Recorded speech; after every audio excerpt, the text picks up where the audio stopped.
welcome who's here to the 60th anniversary of the 1947 UFO flyover in the Portland, Vancouver area and the press coverage of that. So it's great to have that happen.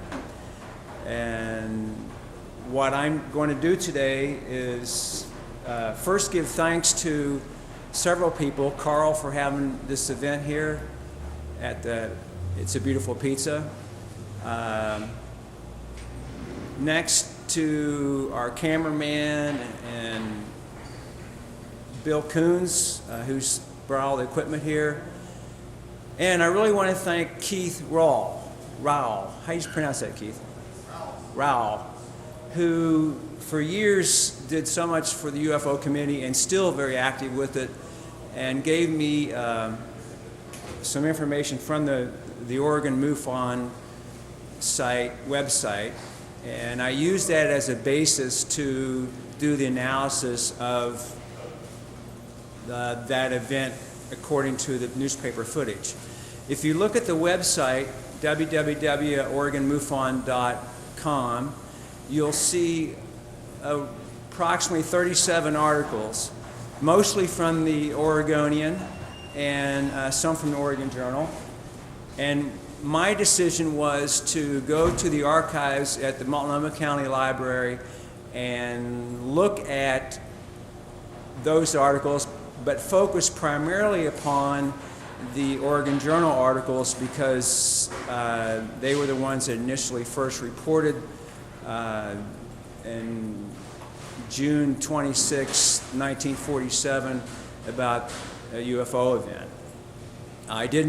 And I obviously want people to check out what I say and cross-reference it, but I did not see any beginning articles in the Oregonian. I went back and looked for articles about UFOs in that.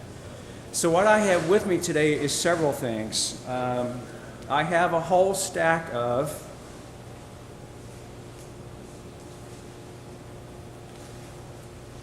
photocopies that I've made. They're actually not photocopies, and I want to explain the process of doing this and the difficulty, and I really appreciate the work you did with this, Keith, because having gone down there, and it's on microfilm, 35 millimeter film, this is 60 years old. It's to set it up, it's on canisters that are about this big around, about this thick, and then you have to wind it through, scroll it through, which is not real difficult, but can be challenging at times depending on the condition of the film. Then you have to decide on the orientation and finding it and magnification, and what'll happen, parts of the page will be darker than others, and they have a variety of adjustment knobs. It's not tricky, it's not extremely tricky, but sometimes it can be. And to go through and you, Keith, I'm correct with this, you went through and actually typed all that information in. That's a phenomenal amount of effort to do that.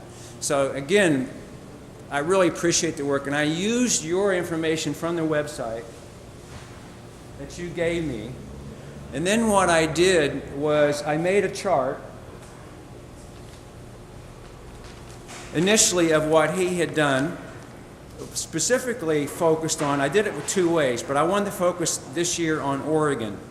And I went through and tried to format it such that I had a list of witnesses that was listed in the Oregonian and the Oregon Journal. So I copied down the best I could the information that you have, and that's the copy that I gave you. Plus, what I did was take this information from the Oregon Journal, which there were additional articles and people mentioned that were not on the Oregon MUFON's site. So one of my goals in having this event is two things. I want it to be fun. I really would like to have a McMinnville type event. And this is how we're going to start. The other thing is, like, I want to do some more research and have people cross-validate and there is some work to be done with this. So I did find additional people. There is, I haven't counted them all, but there's a significant number of people, and the articles are quite fascinating to look at, and the time period. So my presentation primarily, the first part, will be about these articles. I do have a little bit of footage. We have a technological issue here in the sense that this is 2007, July 4th. I have, for those who don't know me, for years, since 1996, I've been a Portland Cable Access producer, now called Portland Community Media. I have a weekly UFO show, and up until the beginning part of this year, it was the only UFO show in Oregon, weekly. It's on cable. It's on Sunday morning now. It's like at 8:30 on Channel 23. It's really Monday night. It's Monday morning, but Sunday night at 1:30 in the morning on Channel 11. It's on Channel 22 on Tuesday at 8 p.m. At 8:30, I think. They reschedule it. So what I'm going to do after I talk is I'm going to leave this information up here. I brought a magnifying glass too. You'll need that for sometimes. Keith, yes, go ahead. What's your show called? Oh, sorry about that. UFO Phenom. It was originally called UFO AZ, and then for a variety of reasons, where I get my information, etc., I call it UFO Phenom. I have to use all my archiving. I have hundreds of films about UFOs, and all my archiving is on VHS, and that's starting to be a problem right now. So it's not that I'm not digital, because our tapes are digital. We have digital D9 tapes that cost like $35 a piece, or, they're not cheap. And so that's where our format comes from with the Portland Community Media. So my original point was that Bill brought in some videos. They're on DVD, and he has and we'll see some of what he has. I have two things I brought from. I wanted a vintage footage from from the era that we're talking about right now. So I have some footage of Kenneth Arnold talking about in a plane where he was, and there's some other stuff. We may get to see that. We'll have to pull down the big screen to do that. But I really encourage, I really want this event to be a relatively informal event that you participate, you come up and look, I'm going to talk. I don't want to do all the talking. This is a long time. And we've certainly had people that are from the UFO community, that are well-versed in it, such as Keith and Bill and whoever shows up today. So I want to start with this.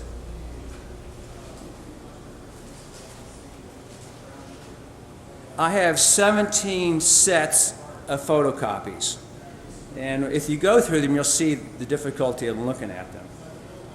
The first one is, now what I did, the way I laid this out, or tried to lay it out, if it was a front page headline, I took the front page and the bottom, and I wanted to show you what the whole page looked like. If I had more time, what I want a group to do, and I want people to come together with this and actually get this all together on a bigger, easier readable format, and do some cleanup with scanning, etc. But you can't help it, and to be honest about it, you can't help it, but if you're involved with this, to have opinions. So I certainly have my opinions about what I read. And what I'm trying to do in this presentation is to be objective and not give you that. So but call me on it, if you will. So you'll see this is from July 4th from the Oregon Journal. And this is Flying Disc Mystery Grows. And then it talks about two Midwest I thought about reading some of this, but I think what I'd rather do is talk about the headlines and then have you come up and actually look at the material, and maybe we can talk about it in a group or whatever. That might be the way to do this. It says 2 minutes, and this is a Kenneth Arnold story, which happened 2 days earlier, flying from basically from Boise westward, and happened to see these objects over in the Mount Adams region. Now, the reason I want to go back to this, because I want to show you the sequence of events that led up to July 4th and the massive sightings of UFOs that were seen here and in Vancouver, in this area. But I want to call your attention to some of the headlines. And I've numbered these on the back. So this is number 1. So it's and at the base of this, so they had this Flying Disc Mysteries. And this is 1947, July 4th. And then they go, whizzing pie pan plane report gets Army skepticism. So from the get-go, and I think there's reason for this, but from the get-go, even though they state this, they already have the Army involved with this, and this is the Army Air Force. It's not the U.S. Air Force because it wasn't around then. It was the Army Air Force. So from the get-go, they were on top of this. And I went back to, it was February 23rd, 25th, the night of that, the Battle of LA, and I went back to the Oregon Journal to see what they had in. I didn't bother to copy because it was, I did a lot of copying, and I wanted to focus mostly on this sequence of bits, but you can check it out. And what they said in that article was basically, it's a classic event. It's what I consider a UFO event. They had all these spotlights on, this is 1942, had all these spotlights in LA, and this is wartime. This is only 3 months after Pearl Harbor. So you can imagine what it was like, and I encourage you to go back and look at it. But they had all these spotlights, they had like 5 or 6 spotlights or more, on this thing, and they pummeled it. And you can go back and look at it. It's not what I'm, but the reason I mentioned, the Army was aware of something unusual, and that was a direct military contact. So I encourage you to look at that. All right, so that's number 1.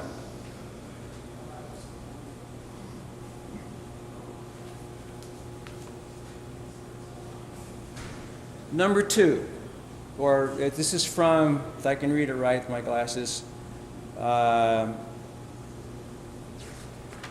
think it's June 27th. And here's a picture of Kenneth Arnold, and there goes, picture of 7 dots proves latest in flying disc case. And what this is, I think it was, the guy's name was Smith, or no, Sprinkle. Was it Sprinkle? I'm trying to read what it says, because the lighting in these glasses aren't the best, but it's right here. He took a photograph, and it's his interpretation what he saw in the picture. So my question to you, and he basically comes down to what he thought it was dust, is there a copy, is there original of this who has this print? Okay? And it's worth looking at that as far as an archival type of thing. And it's interesting to go through this. It gives you the layout. So this is the top part of the page. This is the bottom part of the page. And then in some of them, I magnified them up more so you could read them better. So I'll let you look at that. There is a picture of a UFO in one of these articles. And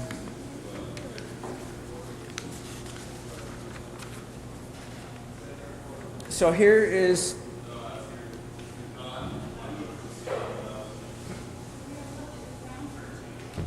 actually I forgot to number this. Jefferson, when you hold them up so I can... Oh yeah. So here's, go ahead.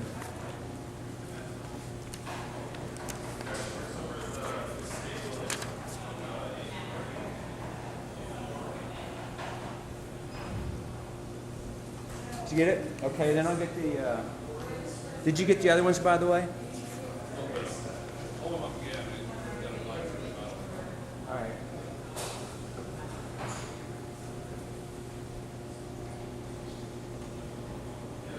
Is that where you want it?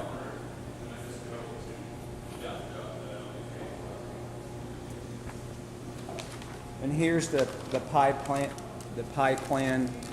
I really would like to have somebody work on this and make it so it's much more easily accessible. But this is easily a full day's work at the library to do this. Okay?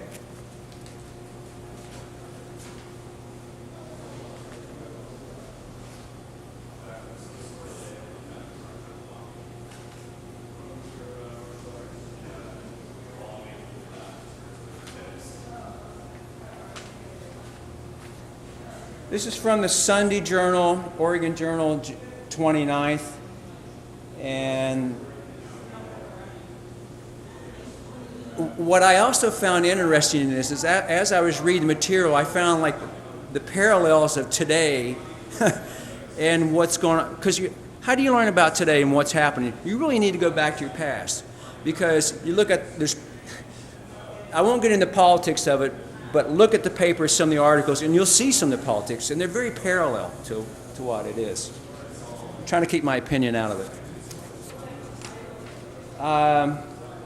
Here is an article on this. This is from Sunday, the 29th of June. Everett Ironworks blows shiny objects high in the air. And I'm trying to remember exactly what that is. They're given different explanations for what they think what it is, such as metal and meteorites, etc. And they do. There is some articles explaining their theories, but all the theories that were purported in all these articles are not. They've all been refuted. And here's a blow up of the article right here.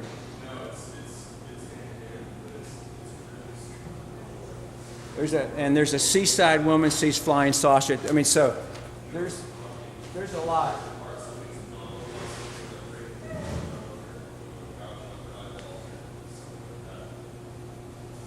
Here is an article from the 30th of June,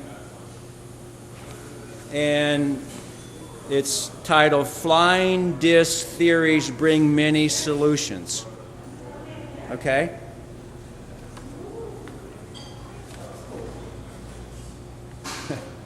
I mean, as an aside below this, liberals for public rail power seizure. Okay, it gives you an idea what's. So,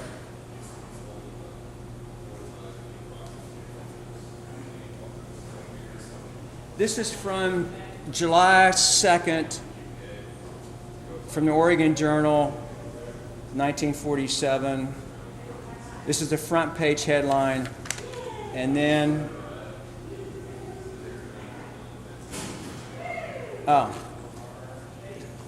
it's still front page. And then there's an article entitled here, Army Looks into Flying Disc Stories. So part of what I'm trying to do is to actually show you how much information was put out over a certain time period. I'm going to let you read some of it.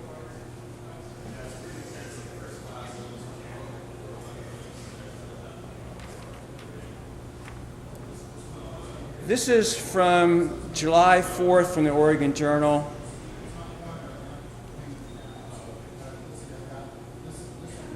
And this is the top part of the page. And this is the bottom part of the page. Army, Navy says disc data not substantial. Okay? Now, I did go through and read this stuff. And I blew it up here so it's easier to see.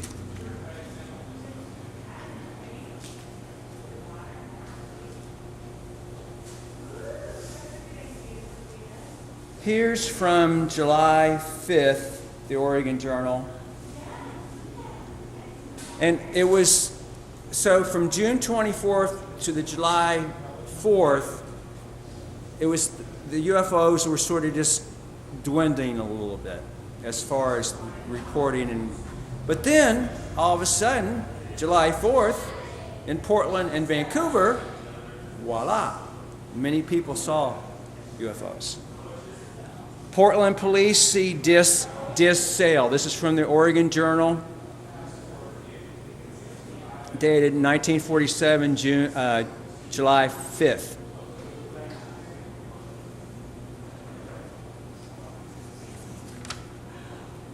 Oh, here is the object right here that was taken from an earlier picture. I think it was. I've got it blown up right here, and I'll let you read it. The object is very hard to see.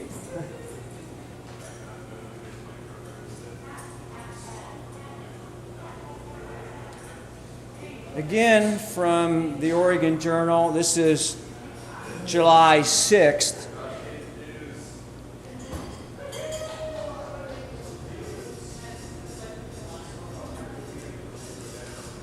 Front page, Air Enigma baffles U.S.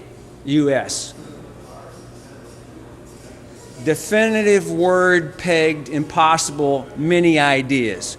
So they're really grasping on one level, trying to figure out what's going on.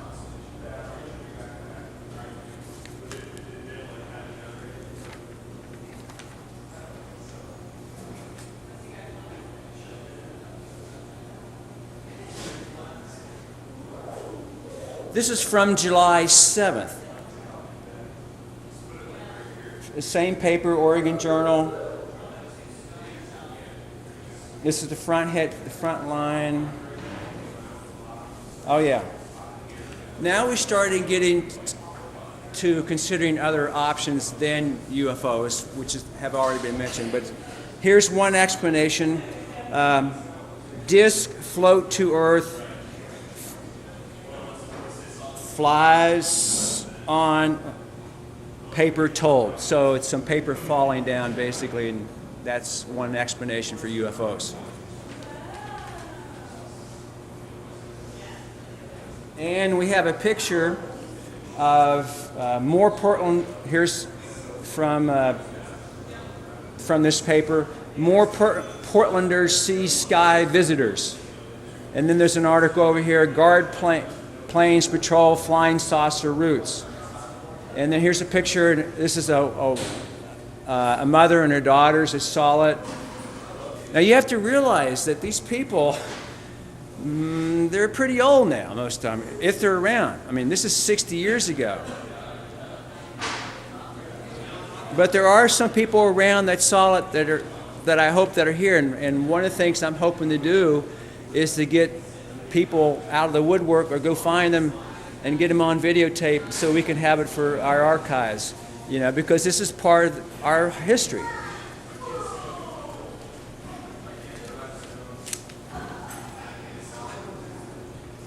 And there's more, okay? That's a blow-up of that.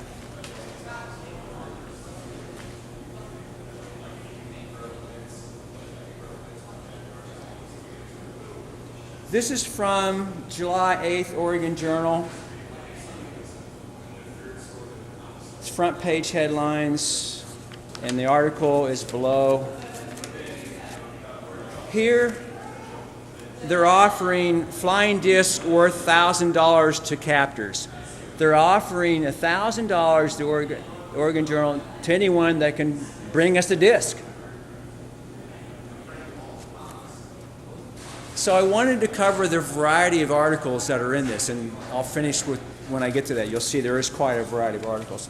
And I've blown it up. You can read it better.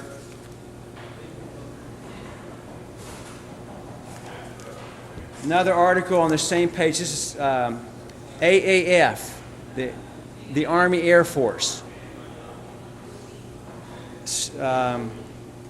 AAF police stay mum on story disc found.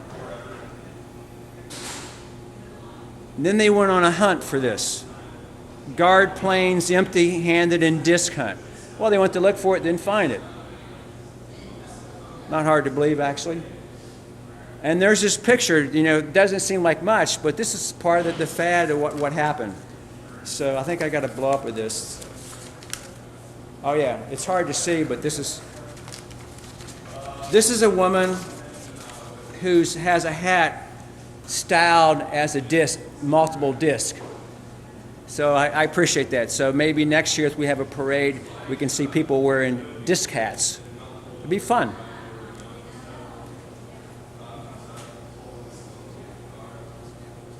In this article here, this is the classic UFO story about Roswell picture, okay?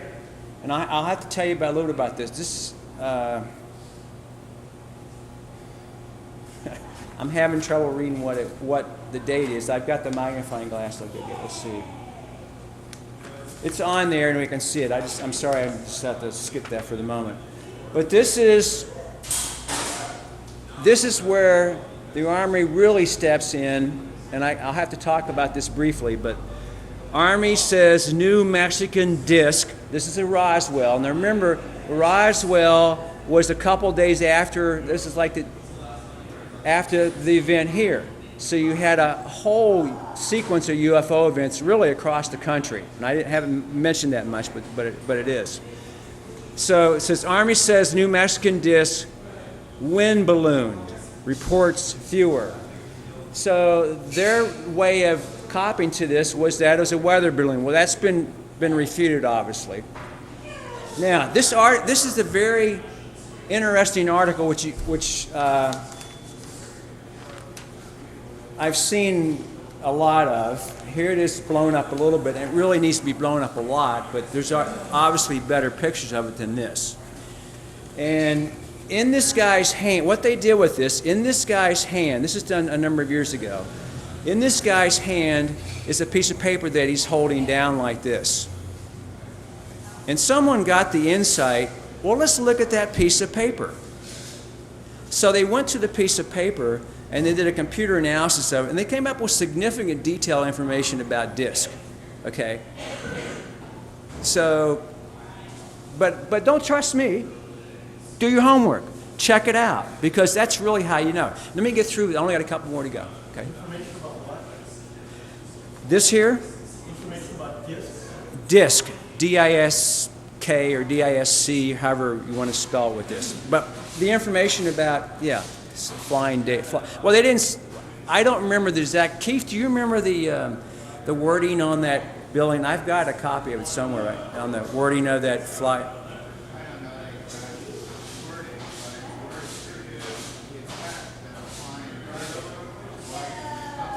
Yeah, so to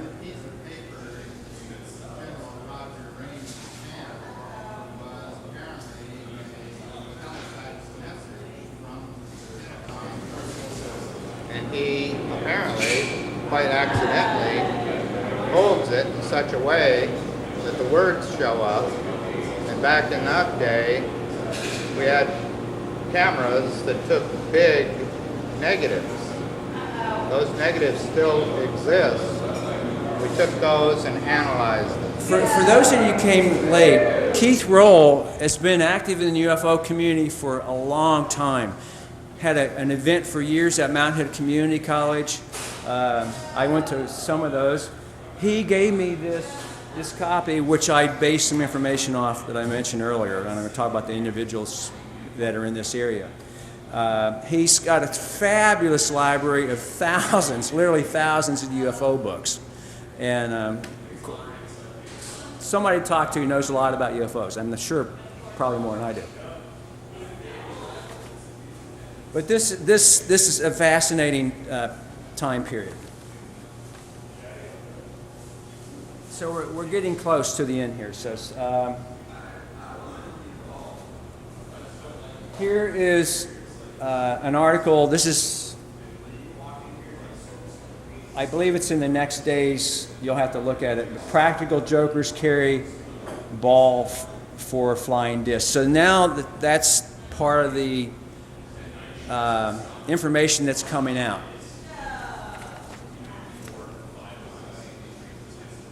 But then at the same time, they counterbalance it with Roseburg police reports disc. So he saw it, okay? Saw one. And he talks about that.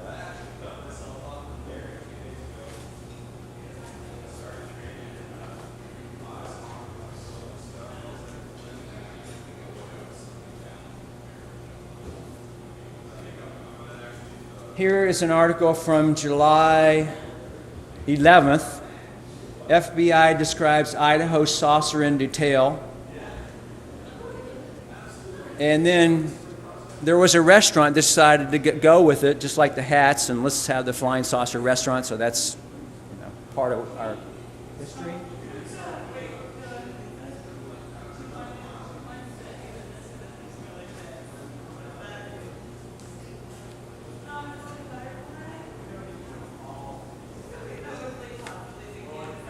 And here's some more of the humor about fleeting disc, and I think this is about a divorce and throwing disc.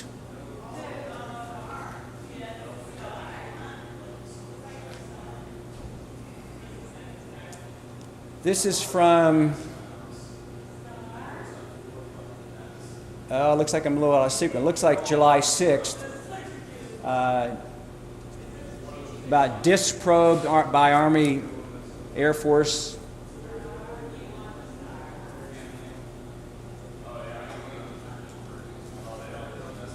And then we get to the Oregonian. Now, like I said, on www.oregonmufon.com, you'll see there's Keith laboriously typed out the articles that were in the Oregonian. So you can go there and check it, and it's easy, a lot easier to read than some of this.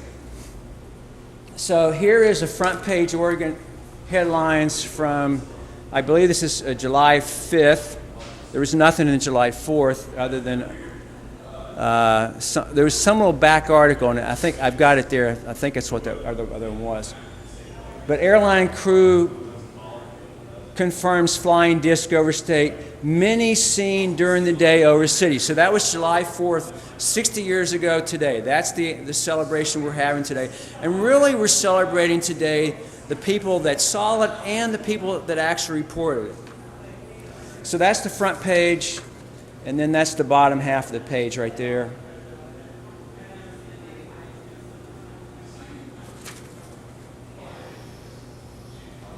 And there is another. I didn't bother about all the Oregonian. I figured maybe next year we'll get the Oregonian side of it together. Here is from the 6th, Sunday Oregonian, 1947. Flying saucers everywhere. New tales convert skeptics. So that's the front page, and this is the bottom part of that.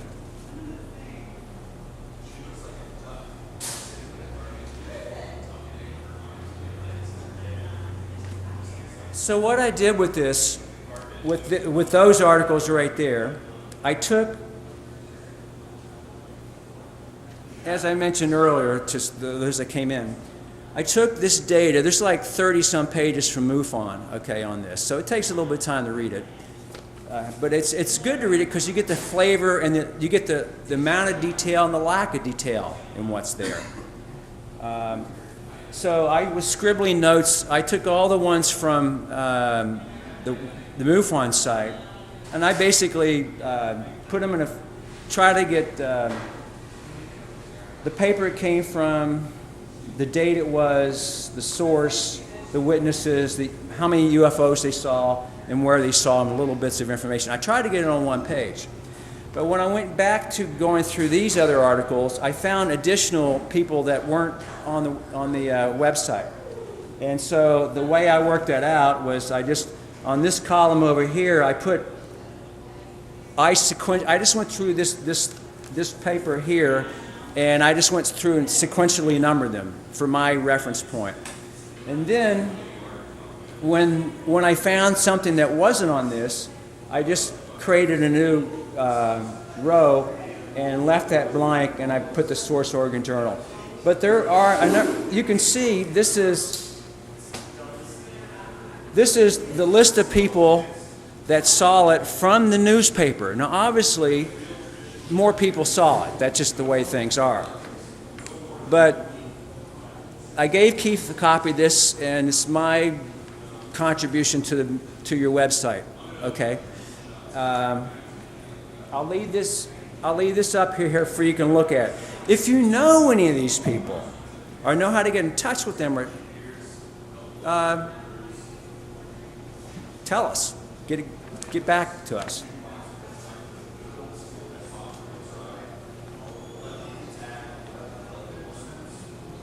Now, I haven't done an extensive search on this, but I just did some web research, and I went through and looked at what I consider Oregon sightings. The earliest one I saw was in 1927, and there is a photo. Okay, there are ones as recently as this month, and so there are plenty of sightings that are being seen here, and I've listed some of those. You can check them out; they're here.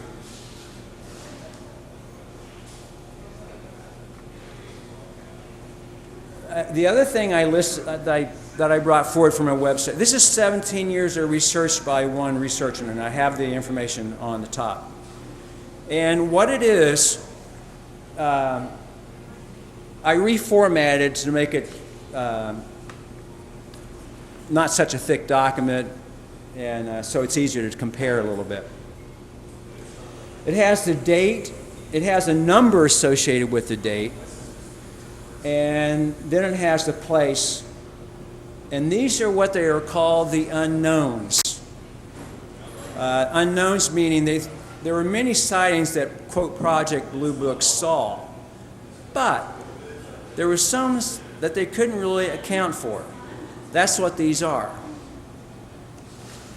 And they're not all here. There's like 701 or so, and there's like 500 and some here. But it's a tremendous amount of work on this. And the very first one here, and because it's mentioned, is number 2, June 24, 1947, Portland, Oregon.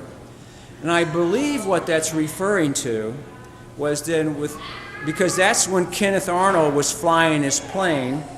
And what happened was someone from Portland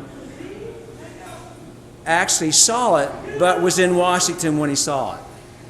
And that is actually one of the articles that we have here. So what's impressive about this is just to look at it. And this only goes from 1947 to when Blue Book stopped, 1969.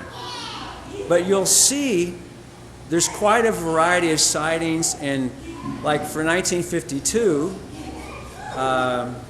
that's when I don't know when I saw my first UFO. I was so young, I don't know. But I kind of think that's when I saw it in the summer. I'm being public about that, okay? It's very simple. And I think this is one thing that I've learned about studying UFOs. You have to talk about it so that other people come out and feel about it. Because if you look at all this data here, all this information, ask yourself, why is that not reported today? Why do you not see that today? It's on the internet. There's a phenomenal amount of information on the internet. I am not a UFO expert at all. But I have an interest, and I often ask myself, why did I put my time and energy in it? Why did I put out 1,000 flyers for this? Why did I do all this? I don't really know, honestly. But I know that it's part of who I am. And I've had an interest in it. But my sighting was, I was probably, I guess, it was 1952. I'm 61 right now. 1952. My house was unusual because my father was a funeral director and I lived above a mortuary. That's part of my history. Not many people know that, okay? And I'm outside playing on the lawn. And you know how sometimes you get a sense something's near you or something? You know, for me that happens sometimes. And I just turned around and looked up, and I saw it's taken me years to figure this out, and I just saw the pictures recently. What I think was because 50 miles away in Charleston, West Virginia, I'm from Huntington, West Virginia, 50 miles away from there was a sighting. But you know, I found that, and then it was a disc, classic dome-shaped saucer. It looked very close. I mean, I saw it in detail. I'd never seen anything like about it before, and I saw it, looked up, gone, just like that, just like that. So I didn't tell anyone about it for 20 years, easily, and I didn't talk about it much then. You know, I just mentioned, and what's it like? You know, that was 20 years later. I mean, no one was going to talk about it, so I just kept it in the back of my mind. And then I started in the 70s hearing about some stuff, listening to radios, and then I saw something else with somebody else. But it's not really my thing to talk about my journey. I just wanted to mention that to say that's part of where I'm coming from, okay? And maybe why I'm doing this, I don't know. So this is interesting to look at.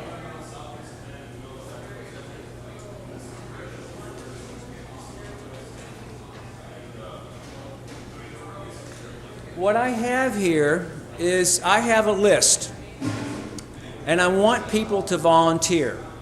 I want to have, like I said at the very beginning of this presentation, I want to have, this is part of the culture here, and I think it's really part of the culture of people, women, that we ought to celebrate and have fun, because I've done this long enough and talked to enough people that people come to me, you know, I saw something, I can't really talk about it. And you can tell by the emotional impact it has on them that it's hard for them to talk. And I have empathy for that. It took me a long time. Even on my show that I have for Portland Community Media, my name does not appear. Partly because I don't want to get calls. I don't want to be bugged about it, you know. And I know from my own personal experience that when I talk about it, you have a limited community and most people don't want to deal with it. Okay, so but more people talking about it. And what's the beauty of this is that at one time as a public, we did talk about it. Even though it was, you know, you had a variety of information in it. But now, why don't you see it? Contrast that with a place like Mexico. And I have a video of Mexico. There's a phenomenal amount of footage of UFOs there. Phenomenal. I think, has it been on the web, the sightings at Jaime? Yeah, it's been on the web, okay. But I have it, I put it on my show, and when I saw it, I'm going, wow, it's nothing like what I saw. But there's a lot of information. So I'm tired of talking right now. You're probably tired of listening to me. I'd like for you to get up, take a stretch. I'm going to get my magnifying glass, take a break, look at these, get to know each other a little bit, because that's really what this is about. You know, it's not me telling you about this. I don't need to do this for myself. I really don't. I really hope that as a community, you'll have stuff to do. Keith has brought some pictures of other UFO stuff. Newspaper. Let me show you. That's mine. Yours? Yeah, You want to show? speak when you're finished. Oh, go ahead. Come on up. Just,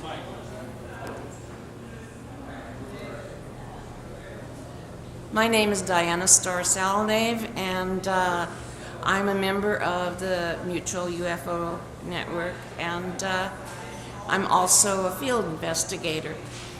I was very young when all of this occurred, and as a young teenager, that was not what I was interested in. But my father was the National Commander-in-Chief of the Veterans of Foreign Wars in July of 1947. And because of that, he had a clipping service.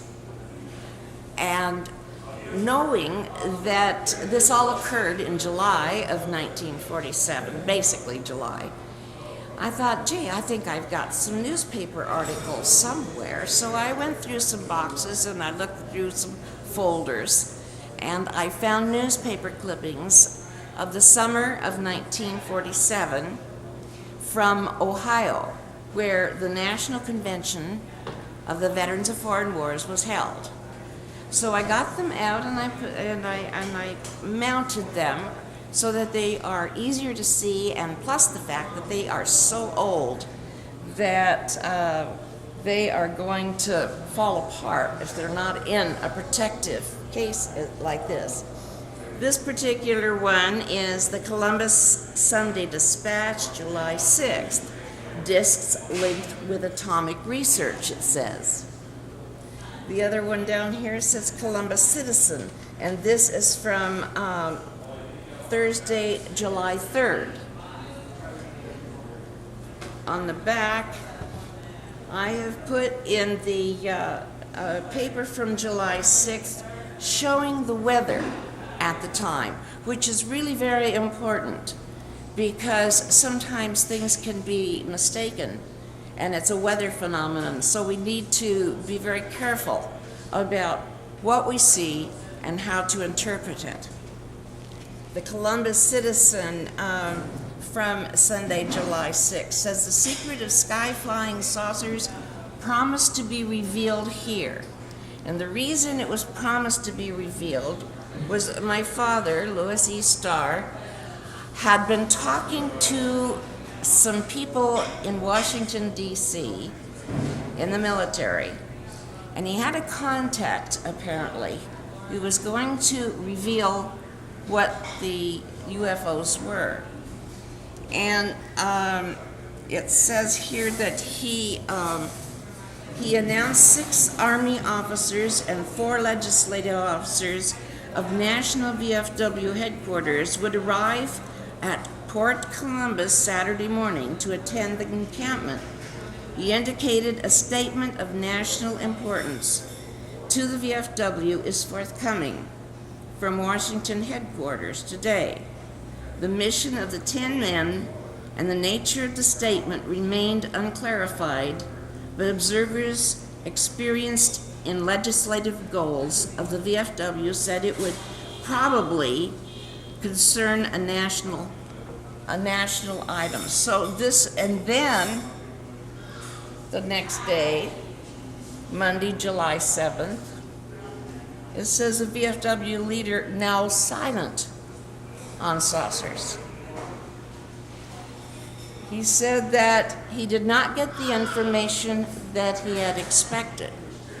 Now, he's no longer living, and my brother, who was his aide, is no longer living. And as I said, I was too young to care about those things. So I don't know why he was silent. Was he silent because the information didn't come through?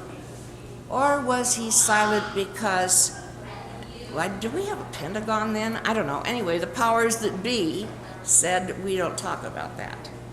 I have no way of knowing. I have another paper here.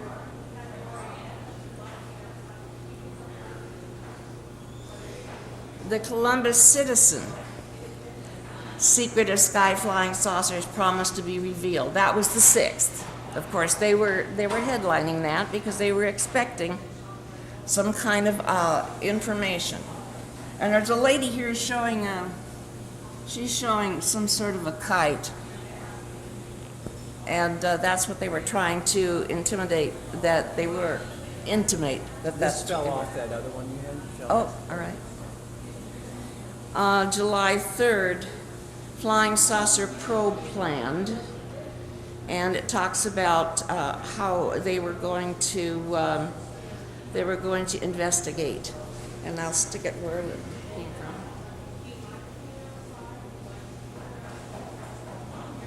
The Columbus Dispatch, July 5th. Shows the VFW officials, my father happens to be on the far left, at the parade that was held there. Sky scanned by nation for flying saucers. Now, these articles show that they were all over. They were all over during that time. Columbus, Ohio had them all over. Oregon, Washington, Idaho, they were everywhere at that particular time, which has been called a flap.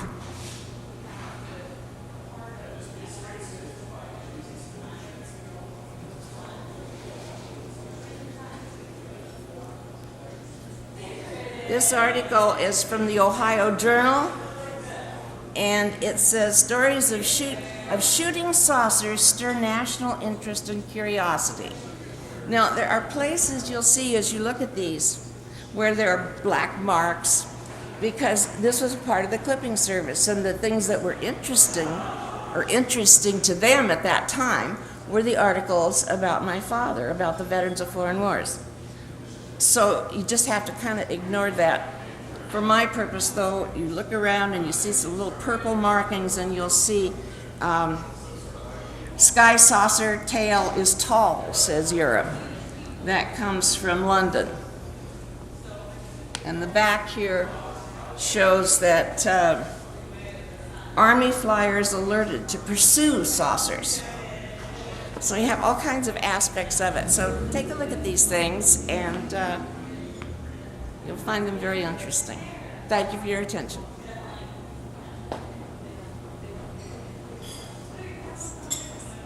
You want to come on up? Well, I have a question. Sorry about that. Come on up. Was anyone here in 1947 at all? Okay, just thought I'd check it. You were? 2 months old. 3. Well, thanks for coming. Do you have any comments? Did you hear about it at all later or not? Later. Okay. Site, or I don't know the exact URL of the website, but if you will Google or use whatever search engine you prefer, look for Project 1947. A gentleman named Jan Aldrich spent a number of years compiling all kinds of news reports and information that he could get through Freedom of Information Act and so forth on the various events that happened in 1947. It's very interesting reading, and I would recommend it highly. Another website I should point out is OregonMUFON.com. That is our local, Oregon website for our chapter of the Mutual UFO Network. We meet on Tuesday nights in East Portland on 122nd Avenue. You can get all the information about where and when we meet on that website. Jefferson mentioned people who are often they have a story to tell, but they're looking for the right person to talk to because sometimes it's difficult for them. It's very stressful. If you've had an unusual experience, especially the stranger the experience, the harder it is to talk about it, because it's personally threatening to divulge such personal information to someone who may not react well to what you're going to tell them. So people tend to bottle these stories up. I can tell you that one of the main functions of MUFON is to investigate UFO reports. So we are ready to listen to the stories that people have to tell. That's one of the main reasons we exist. You see the back of my shirt here. Those of us who have been involved very much in MUFON, we all, our goal is to become field investigators.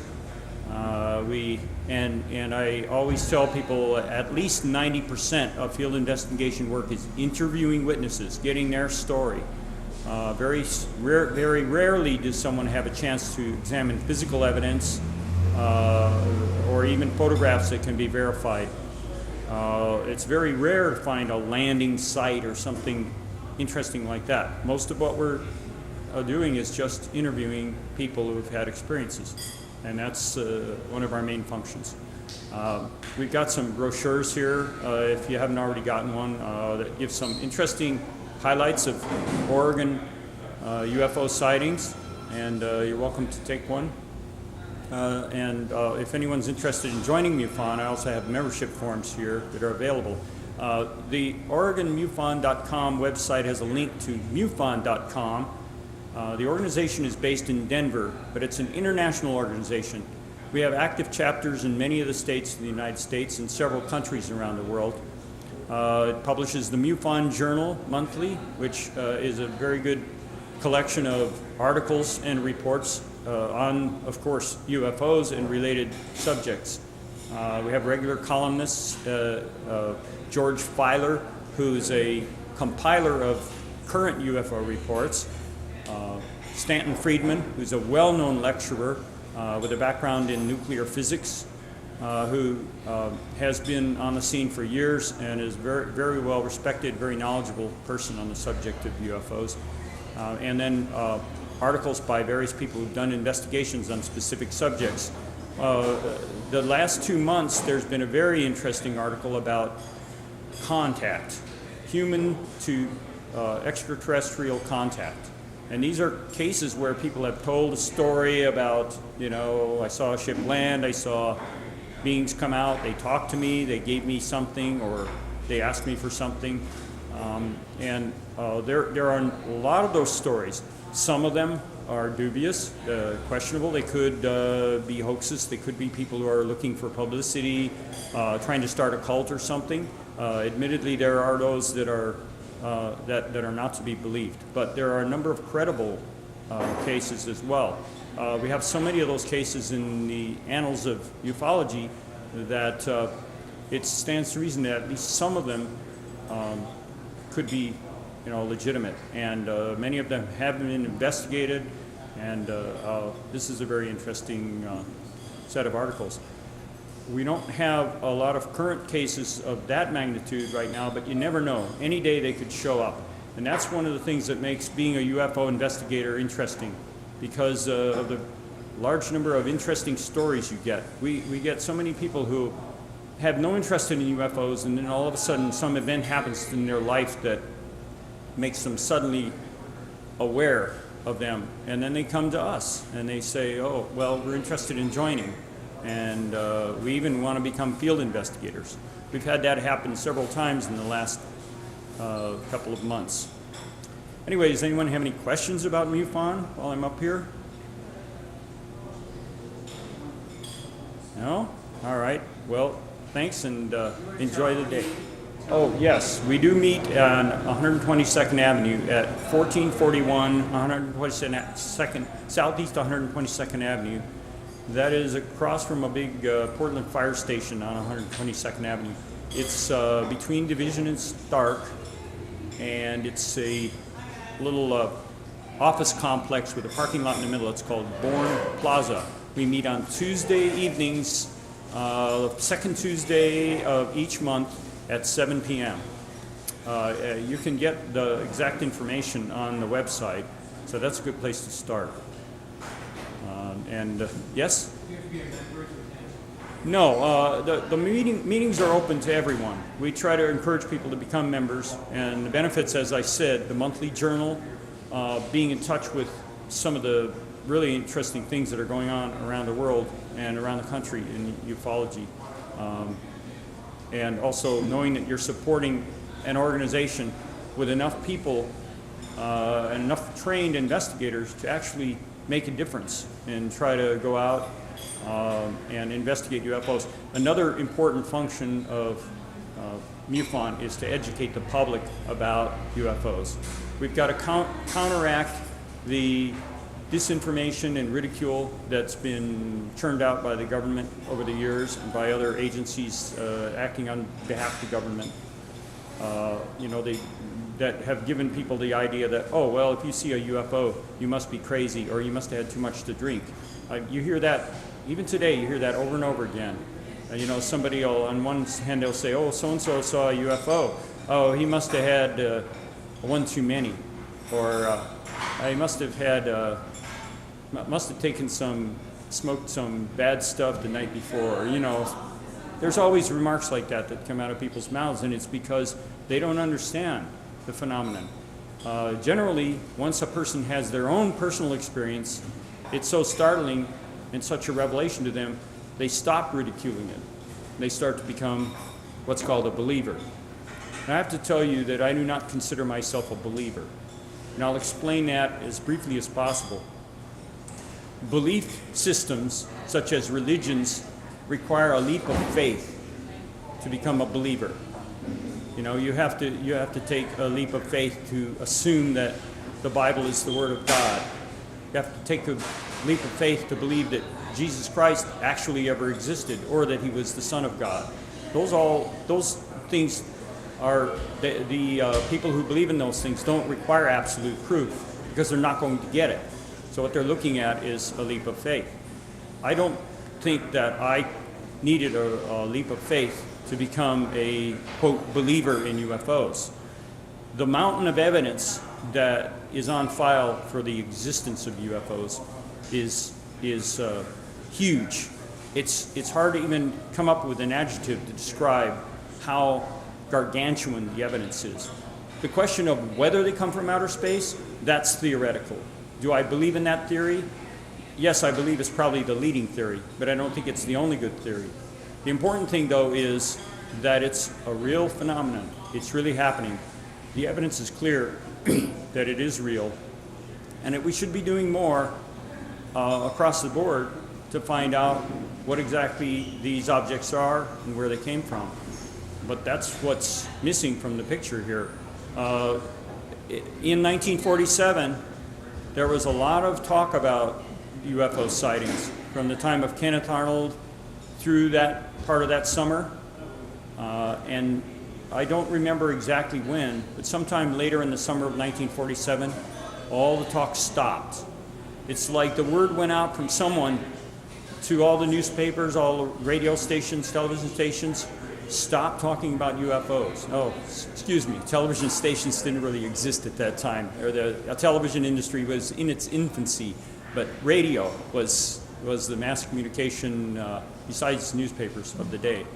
But there was a change. There was a definite change that occurred, where all of a sudden the publicity about UFOs just plain stopped. It just dried up overnight. And it's not that UFOs stopped happening, it's that the reporting of them stopped happening. And when you look at that, and you ask yourself, do we have freedom of information? Do we have the freedom of the press? I submit that the freedom of information is not what it is touted to be, and that your right to have access to information has been impaired for years by those that don't want you to know certain things. Right now we're talking about UFOs, but I'll leave it to you to look around and see how you can apply that same problem to society in general. Okay? Yes?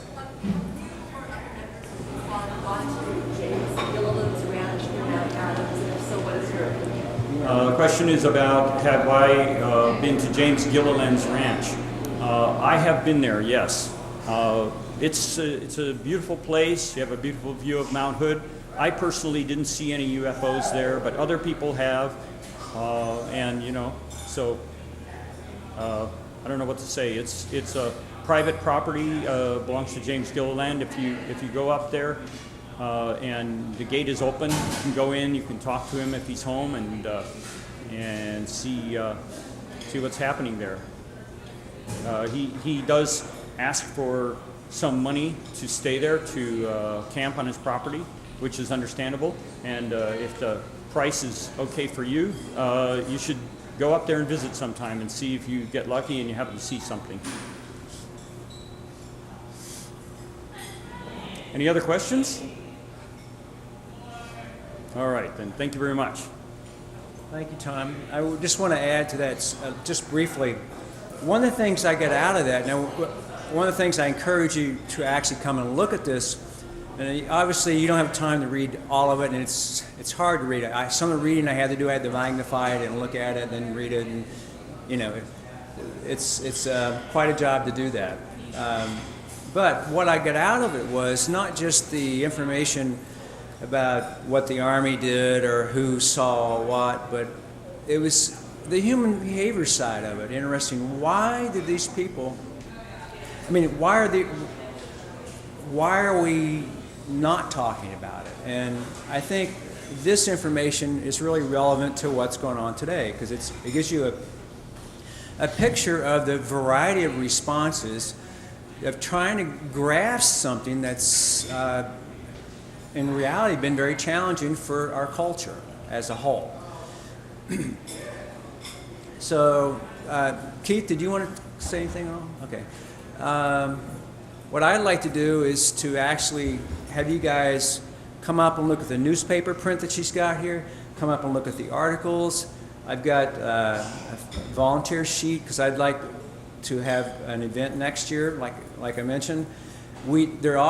Bill Coons, the guy with the cap on and who's doing the recording right here,